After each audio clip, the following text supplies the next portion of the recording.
I have some NURBS surface.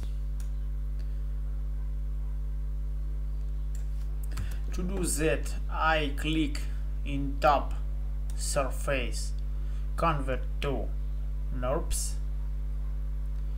Next step, to edit NURBS surface.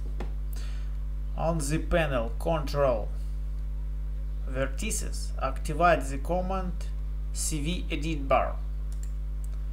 Next step, move the cursor and left mouse button, click and select a NURBS surface.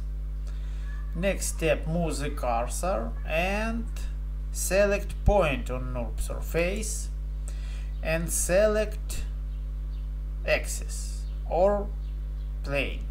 I'm select Z axis and move the cursor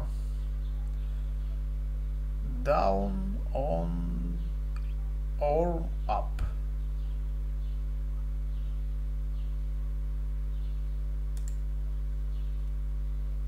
And another way. Click EST to end edition.